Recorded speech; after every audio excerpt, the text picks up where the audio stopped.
Would you like it? So it's 11 hours playing. Welcome, dear readers, to Cover My Ass, where baffling books are reviewed but not read by yours truly. My name is Kaki. And I'm Kay, and remember, we only judge a book by its cover. And we find ourselves once more amid the towering stacks of our library by now, I dare say. Now, Alright. how do you feel about that? Like, is that too presumptuous? Kinda, yeah. Wait, no, okay. Please express your feelings. I don't want to invalidate your feelings. I mean, I appreciate the effort you put in and whatever Yes. you bring to the library, but it's still my library. Okay, just going back, like, whatever you bring to the library, does that mean, like, all the things that I bring to your library? Well, or you're not quite sure what? Not all of them, especially not the smelly and disruptive ones, but the other things is like... Okay, let's look at recent trends. Yes. Right. Let's look Oh, at no. because I've sort of doubled down on the librarian part, right? Yeah. After No. I had a bit of existential despair that I'm just sort of crashing down for now. You haven't had your big song yet, have you? No. And I think that I'm just going to never think about that again. I'm just gonna crush it down. Never talk about that again, and then just focus on work, right? Focus on the Okay. work of a librarian. Yeah. That seems like a sensible strategy. What have you been doing the last week? Lots of librarian stuff. So I've been scanning the shelves with the help of my largely digitized copy of your index card system, and I found several like misplaced books. Oh dear. Actually, I was outraged. It happens. So I gave each of them a very stern talking to, Ah, yes. and then I put them back in their right place, and I sort of shamed them in front of their peers. Did you make sure to check the little cards in the front as well that show when the book's been loaned and when it's supposed to be returned? Hey, I've got a little question, like straddling the divide between the real world and the library. If I look at that, like, what year am I going to see on the stamp? It depends on when the book was last loaned. Okay, so we're dodging that question. No, that's fine. Totally. No, I've kind of. So I've doubled down on the on being a good librarian and improving the library's, I should say, libraryness. Yeah. Right. And so I've been focusing on like organized books and organized shelves, and not on the wildlife. It's a lovely delight, isn't it? Organized books on organized shelves, isn't it? Fantastic. I mean, yeah, I'm getting into it. I'm embracing it. Like the love of it doesn't come as naturally to me as it clearly does to you. I'll just wait until it's inventory time. Okay, so yeah, but these are the questions that I have for you. Like, what other library things should I be focusing on? You said inventory earlier. No, is that like unmounted soldiers with? Well, basically as what opposed to happens cavalry? We take a master list of all the books which are supposed to be in the library. Yeah. We start at A. We work our way to Z per So category. regiment Alpha, and then regiment. Infantry? Inventory. Oh, boring. So then you take every book off the shelf, you check Yes. if the right card is in there, Yeah. and then you check the book if it needs repairs or anything, and then you mark it off the list, and then you put it back, and then you make sure that everything's nicely in the right order. Yes, I'm going to do the inventory. I'm going to try and not make too many infantry jokes, but no promises. For next time. Well. But in the meantime, what do we have in store for our readers this week? We have a lovely book this week. It's by John Yes. Brunner. It's Times Without Number. Yeah! And if you look down at your podcasting device right now, you should be seeing the cover of today's book. And if not, you can check the show notes or the website for images and links. That's covermyasscast.com. We're also Cover My Asscast on Twitter, where we always post the latest episode. And this is episode 70, Times Without Number by John Brunner. Brunner, yes. Brunner, good. And we have a lovely cover Yes! with some beautiful cosplayers, which is going to be relevant to the book. Spoilers? Well, yes, they've got huge horns and they're brandishing Very bows. horny, yeah. For a moment there, I thought that's a wicked arrow that one on the right has, but that's actually a spear, and it's Yes. she's not holding a bow. No, I thought it was so cool. Yeah. So what we have on the cover are a number of sort of angry-looking women with fantastic dresses. Yeah, they are quite and- angry-looking. Yes. and huge boob windows. They do show quite a bit Oh no, of this cleavage. is proper cleavage. So, do you know what a blue boob window is? No. Like Kind of like a jockstrap for boobs? Klingon armor. Oh, I mean, these ladies seem to be. Jockstrap for boobs. Well, It's not often that we get the title of an episode this early. you know what I'm talking about, right? I do. Yes, because we start. Oh, this is one of. I love this so much. We start at a low-rent Comic-Con somewhere out in the boonies. Yeah, it's a bit of a warehouse, I think. It's not Yeah, even a convention center. It's just like a warehouse with a canteen stuck onto it and a loading Because that's sort dock. of traditionally where comic cons or comic conventions and fandom conventions take place, right? Hotels with convention spaces, Right, or at least convention centers. It starts off at a low rent a Comic Con where yes they're in a warehouse and they're trying to do all the stuff that Comic Cons usually do. And I was kind of reminded of the television series Babylon 5, the great science fiction novel, the Where they try to do everything that a television series normally does. And their studio was an old bathtub factory out in the middle of nowhere. So like the actors really got on with each other because after during lunch break they had fucking nowhere to go. I was going to say they had like bathtubs to sit in, but that seems like very cozy little. I'm imagining Shakar and Londo in a little bathtub having tea. I was more thinking a jacuzzi or something where they're sitting across from each other, glaring death rays at each other, going like, "You're hogging the hot water exhaust." Now I'm imagining Londo going jacuzzi. Wow. Yes. So they have in this convention, which is, I mean, maybe it's in a bathtub factory, abandoned and whatnot. They have all the things that we usually know from comic conventions, such as the all Sephiroth orgy in a private room, because that's, I mean, people dress up as Sephiroth from Final Fantasy. There seems to be like a surprisingly large motel attached to this. Yeah, I mean, I'd watch. I mean, I can't participate. Totally. We're not Sephiroths. No, exactly. We don't have spiky hair and huge swords. Don't sell yourself short. Well, and one angel wing and one demon wing and one steel hand or whatever he's got. Okay, I know that it's from Final Fantasy, and that's about as far as my Sephiroth knowledge goes. Yeah. Do you know that popular game from the Hogwarts books, from the Harry Potter books? The very popular game. The broomstick flying one? No, you're thinking of Quidditch. I mean the much more popular game of Snapes and Ladders. Okay.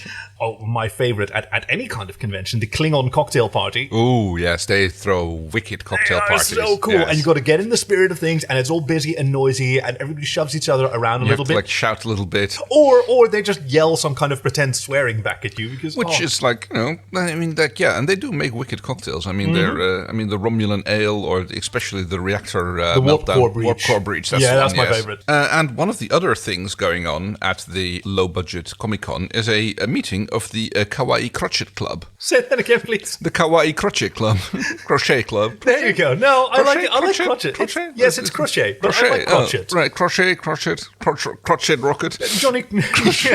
Actually, it's not Johnny Croquet, it's Johnny Crockett. So it's the Kawaii Crochet Club. Yes, I like how much arts and crafts there is at these conventions. You have a lot of these. There's the sushi making club and the melon pan making panel. What's a melon pan? Okay, is it John Cougar Melon Pan hosting it? No? Oh, okay. No, so it's actually very similar to a particular kind of Mexican sweetbread. So it's a little bun, as in regular bread, which is topped with cookie dough. It has to be the right size and it has to be baked at the right temperature, because it's like the bread and the cookie have to be done at the same time, which is tricky. Because bread is usually baked for long and cookies are generally baked short. Hello, Miss Librarianess. What's up?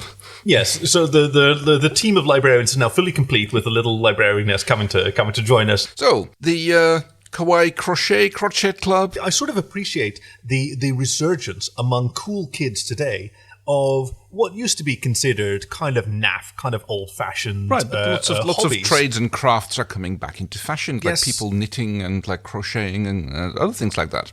And making and appreciating like a good scarf or a nice doily. Like, it is nice to know that something you own and like use is made with personal care and attention, and not just stamped out for sub-minimum wage. Yes. So the Crochet Club has been working hard to create their individual pieces, and now at the Comic-Con, they are going to meld them all together, crochet them all together into one huge tapestry, celebrating all that is comic and heroes and fantastic supers. They all made exactly like so. All that is good and all that is comics and heroes, and they've all made their superhero blankets. And I like that this time they kind of said, okay, no depictions of actual superheroes. You've got to convey it through pattern. You've got to convey it through color. Yes. And it's abstract. It's a little bit abstract. It's very pretty and beautiful. It's like, get these colors, find some way to make it evoke the emotion of the superhero or the show or whatever it is that you're making your tribute to without actually showing the characters. Yes, yeah. And it's turning into this fantastic, beautiful, multicolored, multi-patterned tapestry. And as the last stitches have been put in place and everybody is standing around it, holding hands, chanting their love and their excitement for it, it turns out that they've accidentally made, I think it would best be described as a summoning circle. Yes, and there's this big loud bang, there's a fantastic swirl of powers and things. A deep droning sound thrums through everyone's bones. And this luminescent portal opens up, and on the far side we see a desolate plain. And in the distance there's a dark pyramid, lightning strikes coming in, and around it there's like a lot of dead bodies, mostly. Writhing still, though, right? Well, Writhing they're corpses. dead, but they're still moving. It's really sinister. That would be the zombie hordes. Yeah. Which are clustered around what we will learn is the skeever in the pyramid. The skeever in the pyramid. Yeah, and it's really such a shame because they were doing this cool thing where they were taking everyone's like patterned blankets that represented their impression of the superhero's costume and value and trying to sort of match them up, right? So you could have, starting on one side, you could have like the Phantom, which is largely purple, and then pair that up with like Black Panther, who has purple as a highlight color, but is largely black. And then next to that, following sort of the black theme, you would go to a Loki, who has black and grey and gold and green. Yeah. And like it was so cool. And then you go to the Green Goblin, and then you go to and you keep going in this hypnotizing spiral until you've created the dread sigil Odegra, a mandala of evil, just like what was the M16 motorway on? It's the M4, I believe, the one, the ring road around London. But it goes like knock knock. Oh, who's there? Cthulhu. Cthulhu who? Yeah, Cthulhu Fatagan. Yeah, Cthulhu. God. Okay. Yes. Eldritch horror summon. Yeah, Eldritch horror. Portal to one of the horror dimensions opened. Zombie horse shuffling through. Zombie horse shuffling through with some of the great old ones. Now, of course, the first person who shows up with all of this noise is Kevin, the rules volunteer. Yes, who wears his badge very, very prominently, and he's got a stab vest on, despite the fact that he's with con ops and not with security, and even security doesn't wear stab vests. Well, and he's got a riot helmet, you go to, but and a clipboard. And he comes in and he goes, "Aye, this is against rules ordinance, page 4." And Kevin, fucking Kevin, you're putting too much of a drain on the electrical system. Like we're going to get in trouble with the fire department. Yeah. And it's not even, I mean, those are even sensible rules, but he just chooses to misinterpret them so that he can involve himself in other people having fun. Well, yeah, it's like nice to like flex a little bit of authority here and there, I suppose. It's cool that people like Kevin are there to help out sometimes, but Jesus, Kevin, get it together. So he's pretty much immediately eaten by the zombie hordes, and then people realize that this is serious. Yeah. This isn't just a promotional stunt by ABC promoting Walking Dead, the New World, or whatever the fuck that they're doing now. Is Walking Dead still going? It's multiple spin-offs now as well. So the moment that the zombie hordes come shuffling through, first to rise to the call is the cosplayers of the 502nd Legion. Oh yeah, led by Daft Sirius. See. I was not terribly fond of those because I have a great deal of respect for the 501st Legion and all the charitable works that they do, and maybe they sometimes don't always treat all their members equally as well. But they have, it's like Kevin the rules volunteer. Sorry, is like very much has a very strong position within the 502nd Legion. Who's like very strict about if every costume is like up to spec and up to spec. Like, those boots, like they have buckles on them, which means it's only level 1 compliant. Like if it has to be level 2 compliant, it has to be no bindings or whatsoever on it.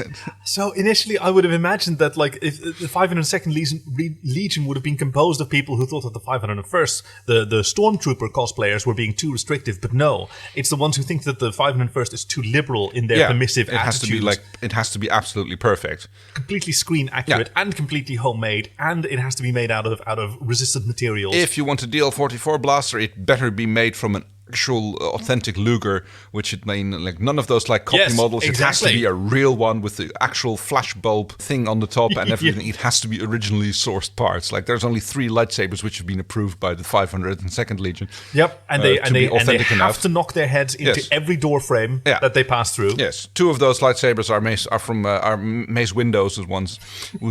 So they're purple and they have BMF carved into the bottom of the handle. They have the advantage of being like one of the latest ones made, so it's harder. Like the original ones are almost impossible to do because like the windshield wipers that were used for the Return of the Jedi like lightsaber are just like not made anymore. Is that true? Might be.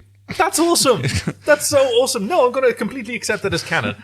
And you can't make them. So like the 502nd, you can't make that equipment unless you happen to find some new old stock. You just can't do it. I liked how quickly all of the various factions in this low-rent Comic-Con threw themselves into the fray. Like you'd expect all of these nerds to just panic at the sight of real danger, but all of them fucking double down at what they were doing. So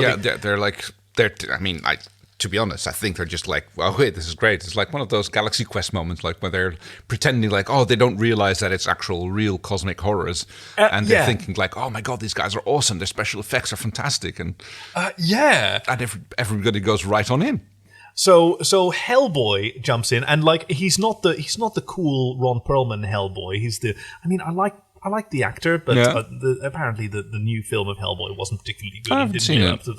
I think a lot of people haven't seen it. Okay, but he jumps into the fray because he thinks this is his jam. Because what we see coming through this portal, along with the zombie hordes and Cthulhu, God, are a lot of the great old ones that are referenced in Lovecraftian and Lovecraft-derived fiction, which is obviously what Hellboy is. Nyarlathotep.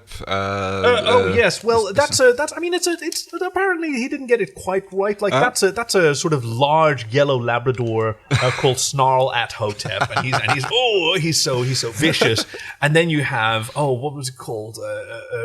Jog Slothoth, who's someone who goes through these phases where he's like super into fitness, and then he just sort of slogs off again. Yeah.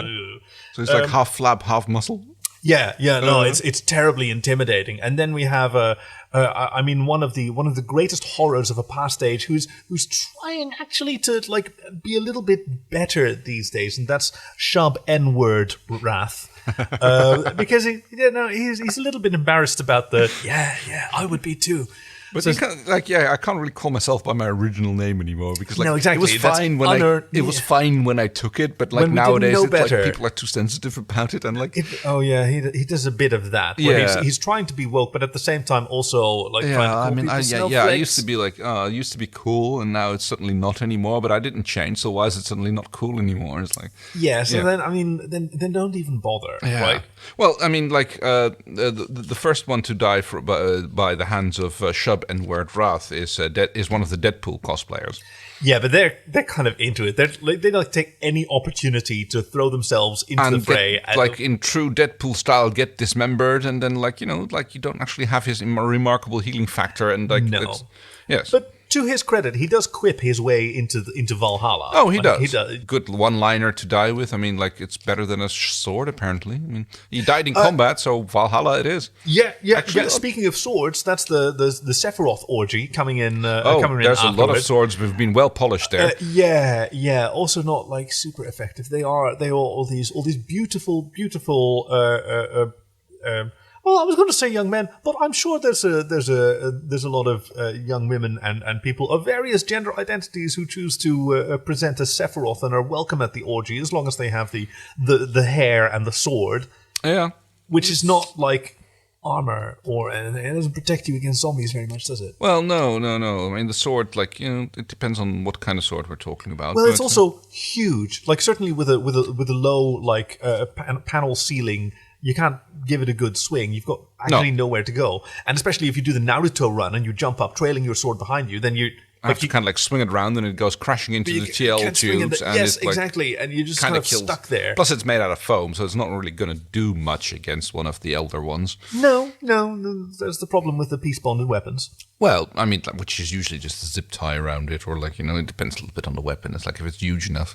I was at one of these events one point, and one of these guys was cosplaying some dude who had a huge shield with him all the time, and he'd actually mounted it on little shopping trolley wheels, so it could just roll it around with him around rather than having to carry it, because it was literally massive. It was like he was like a paladin. No, it was some kind of character. It's one of those people who are actually buff in real life, and then they go and cosplay someone buff. Yes, I do like the Spartans whenever I go to one of those Renaissance Do they fairs. actually have the sprayed on?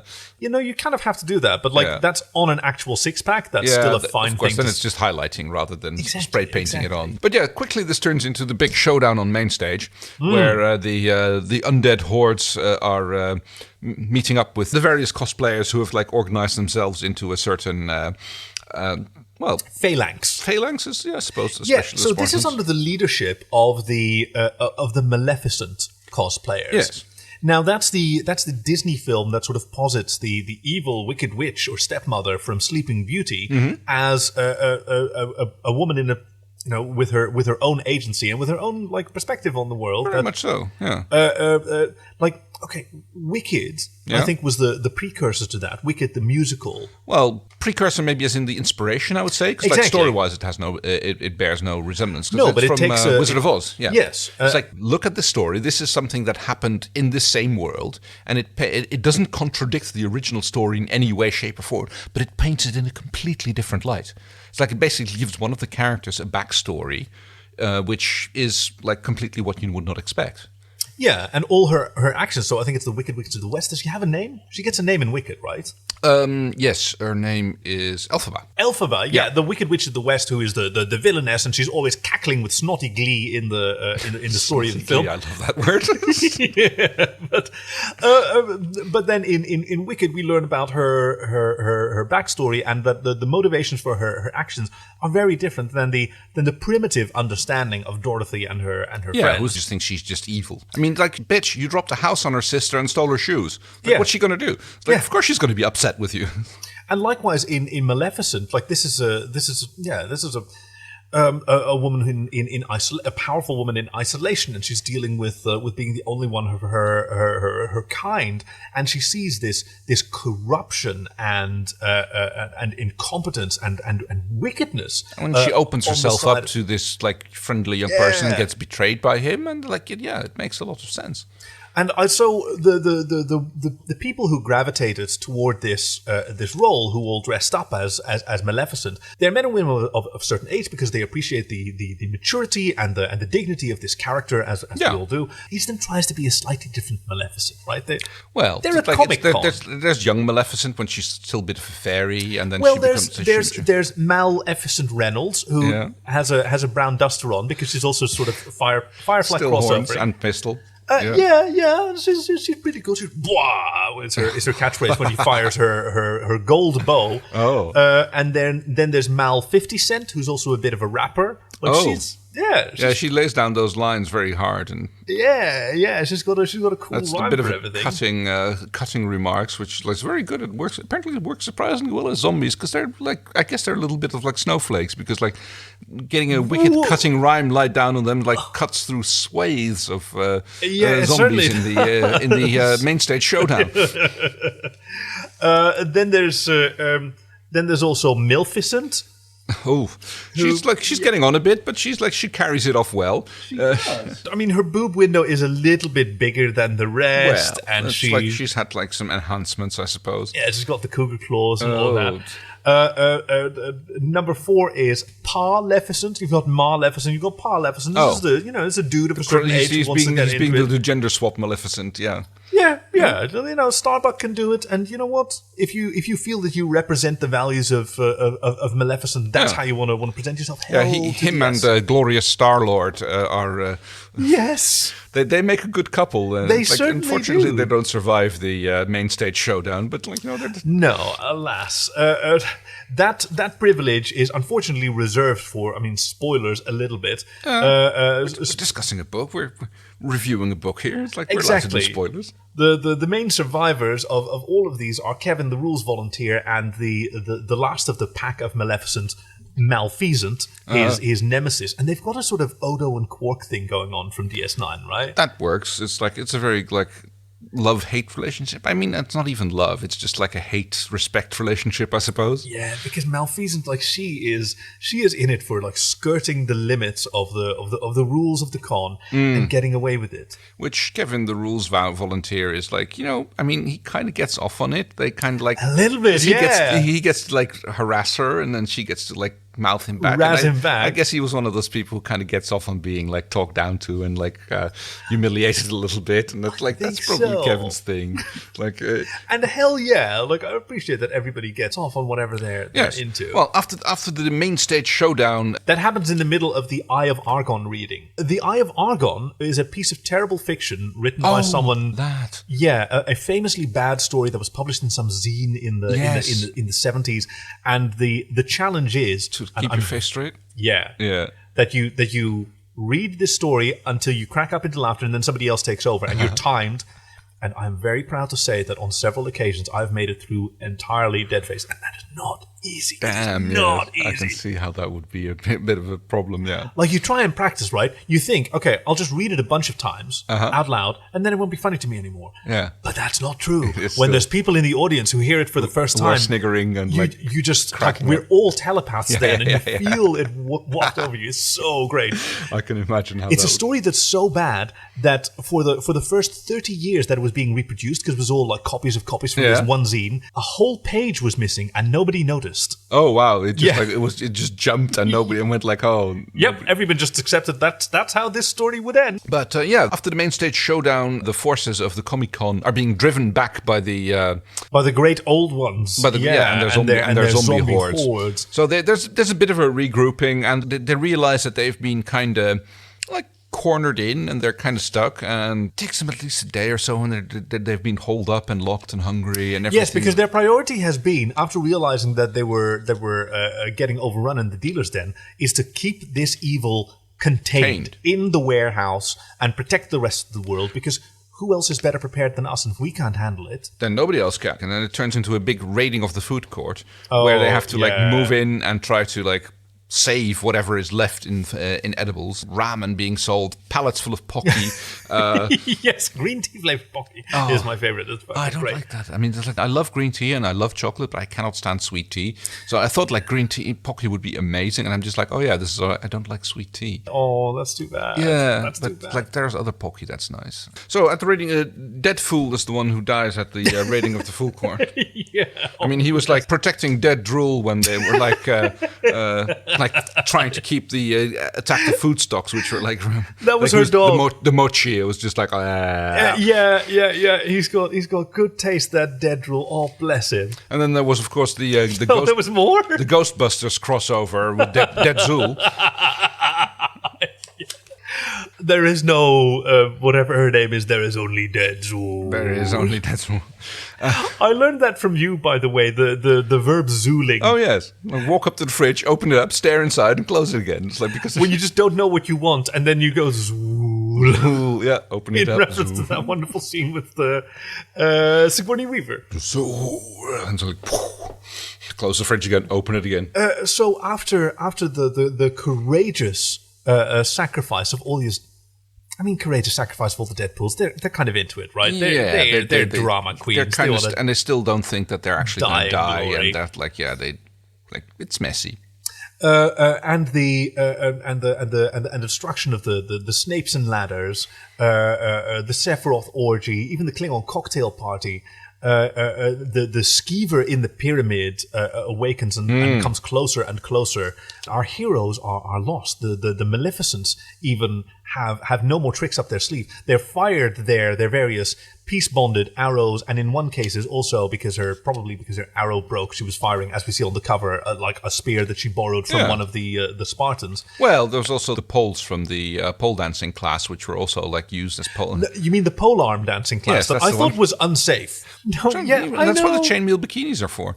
Oh, I did appreciate the description of the boys wearing all the ladies' armor. Yes. Although seriously, a chainmail jockstrap, damn. I know. You've got to be seriously waxed in order to survive that's going to that. be very painful unless you're like completely like clean shaven or waxed. Yes, and so the last surviving Maleficents, seeing that things are hopeless and that the skeever in the pyramid is almost making it through the portal. Fucking portals, man. This is the big problem with comic movies these days. It's always a fucking portal, so no wonder they made it through so easily. Yeah.